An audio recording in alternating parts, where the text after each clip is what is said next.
Nih ya buat jamaah yang ada di rumah nih, mungkin udah nggak sabar nih yang udah mengirimkan pertanyaan. Minta pengen dijawab langsung sama guru-guru kita, boleh langsung aja yuk kita masuk ke segmen Tanya Dong Ustadz. Kami semua tanya dong Ustadz.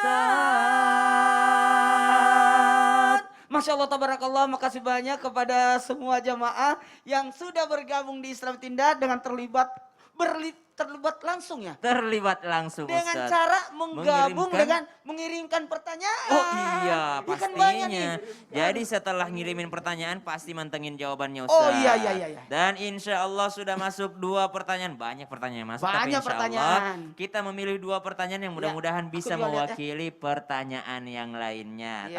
Tapi Ustadz, saya bertanya langsung yang pertama ya Ustadz ya. Ya, siap. Tanya dong Ustadz, dari Santi Safitri. Assalamualaikum Ustadz, saya... Bukan. Oh, bukan ya, Ini Ustadz ya? nih, Wefarel. Oh iya, kebalik. Bismillahirrahmanirrahim. Assalamualaikum Ustaz, dari wi_Farel. Ya. Assalamualaikum Ustaz, di luar tema nih.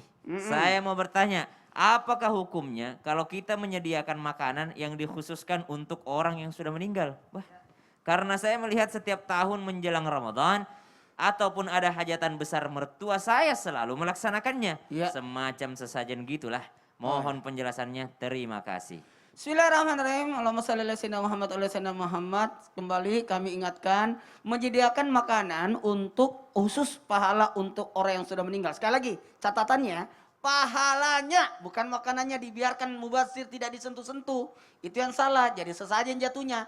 Tapi yang dimaksud di sini bagaimana kita bersedekah dengan niat untuk orang yang pahalanya ya. Pahalanya. Tapi ingat dulu, ada 3 penyembelian yang orang yang menyembeli itu tidak boleh makan. 1, nazar yang dinasarkan, aku akan nazarkan potong kambing. Berarti Anda tidak boleh makan kambing itu karena itu nazar. Yang kedua, bayar dam. Ketika melakukan pelanggaran ibadah di tanah suci, ada dam, berarti Anda tidak boleh makan. Yang ketiga, penyembelian diniatkan untuk orang yang sudah meninggal. Dia meniatkan, tapi dia sendiri tidak boleh makan itu. Tapi orang lain boleh. Tapi ingat juga, karena ini hati-hati. Kenapa bisa? Karena menghindari ratapan. Kok dong, ini kambingnya ku makan. Itu yang menghindari ratapan. Tapi kalau niatnya untuk bersedekah, contoh. Sekarang alhamdulillah di Indonesia ini ada namanya tradisi jelang masuk Ramadan, masruh baca. Itu boleh, tapi niatnya pahalanya, sajian makanan ini diniatkan pahalanya untuk almarhum, pahalanya ya, menziarah. Karena di saat itu Ja'far bin Abi Thalib yang meninggal, Nabi menganjurkan untuk menyediakan makanan. Oh, Masya Allah, tabarakallah. Iya. Tapi ada juga Ustadz kadang-kadang yang kayak, jangan kau makan dulu, belum di ini, jangan makan Enggak, dulu. maksudnya kita baca doa dulu lah. Baca doa dulu. Jadi jangan pas sesa-sesa. Oh betul Ustadz, supaya nggak tersisa jangan mubazir gitu Iya, ya. itu Tapi maksudnya. Ustadz, pertanyaan kedua. Aku yang Apa baca. Oh ya. mau lewat sini aja? Ya. Dari Santi Sapitri, Assalamualaikum. Waalaikumsalam Ustadz, warahmatullahi wabarakatuh. saya mau nanya, kalau kita berziarah kubur, lalu kita foto makam orang tua kita, atau saudara kita yang setelah kita ziarah kubur, apakah boleh kalau kita post di sosmed? Foto-foto di kuburan. Di kuburan, Iya. estetik gak sih? Masya Allah, tabarakallah. Jadi subhanallah, masalah hukum fotografi itu hanya ulama di kalangan India, di bagian negara India yang memang agak keras pengharaman fotografi di sana.